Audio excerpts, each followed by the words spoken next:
కోతి, ఏం చేయడానికి వచ్చావు ఇక్కడికి? నిన్ను చూడాలనిపించింది, అందుకే వచ్చాను. అయితే లోపలికి రా. వద్దు బాబు, పెద్దనాన్నగారు చూశారంటే గొడవ అయిపోతుంది. అది నాకు తెలియదనుకున్నావా? లోపలికి రా, నాన్నగారు లేరు. అయినా వద్దులే.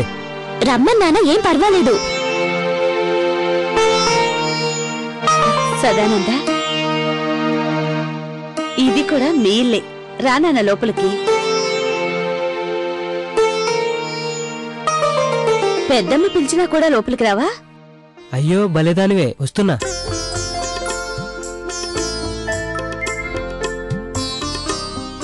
ఏంటన్నయ్య అది అలా దాచేస్తున్నావే? అది నీకు నచ్చుతుందో నచ్చదో, నేనలా ఇవ్వచ్చో ఇవ్వకూడదో నాకు తెలియదు. నాకీరోజు జీతం వచ్చింది, అందుకే నీకోసం స్వీట్ తీసుకొచ్చాను.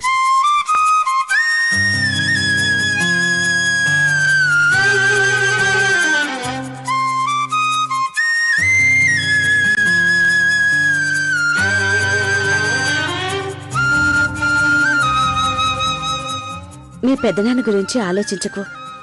ఇంత ఆప్యాయత ఎవరైనా తప్పుగా అనుకుంటారా? అయినా నేను మీ ఇంటికి రావటం ఇష్టం లేదనుకుంటా పెద్దమ్మా. చాలే, ఇది కూడా మీ ఇల్లే.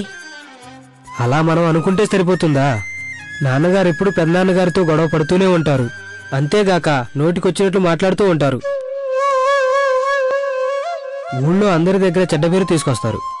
మీ తప్పు ఏం లేకపోయినా అయినా ఆయన అర్థం చేసుకోరు. అందుకే ఇక్కడికి రావటానికి నాకు మొహం చెల్లడం లేదు.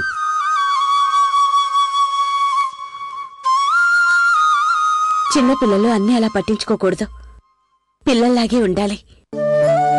నీ మీద నాకెలాంటి కోపం లేదు నాన్నా. లేనివన్నీ ఊహించుకోకు. నువ్వు కూడా నా కొడుకువే బాబు.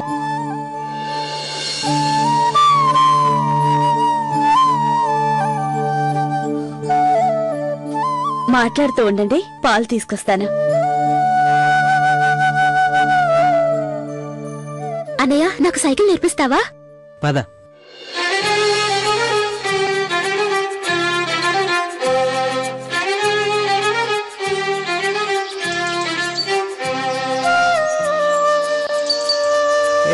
జాగ్రత్త.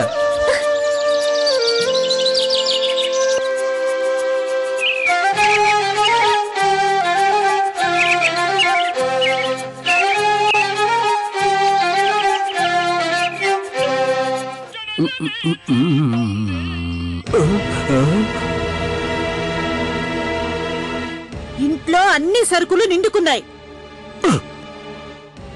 అప్పుడే అయిపోయాయా? అంత తొందరగా కానిచ్చేసావా? మొన్నే కదా 100 రూపాయలు పెట్టి తెచ్చాను. తెచ్చావులే పెద్ద, 100 రూపాయలకి ఏమొస్తాయి నీ ముఖానికి? ఈ మొహమే కదా ఇన్ని సంవత్సరాలుగా నేను పోషిస్తుంది. నీతో నేను కాపురం చేస్తున్నాను, నా ముఖానికి మొహం చూడు. మొహం మార్చుకోటానికి మరో చీర కూడా లేదు. ఈ తాళి తప్ప ఏముంది? పెద్ద పౌరుషం, పైసా సంపాదన లేదు కాని. ప్రస్తుతానికి మన అబ్బాయి సదానంద దగ్గరే తీసుకో. వాడి జీతం 700 రూపాయలు. ఆ 700 ఎప్పుడూ అయిపోయినాయి. బిఏ పరీక్ష కోసం కట్టేశాడు. అర్థశాస్త్రం చదువుకుంటాట. ఎవరిని ఉద్ధరించడానికి అర్థశాస్త్రం చదువుతున్నాడు? ఇంట్లో తినడానికి తిండిలేక చస్తున్నాం. ఇంటి అర్థశాస్త్రమే బాగోలేదు. ఆయన గారేమో పరీక్షల కోసం అంత డబ్బు కట్టేసి అర్థశాస్త్రం చదివి ఏం చేస్తాడట? అస్సలు బాధ్యత లేదు. ఈ ఇంట్లో ఎవరి గొడవ వాళ్లదే. చదువు సంధ్య లేకుండా మీలాగే వాడి బతుకు పాడేవాళ్ళనుకుంటున్నారా?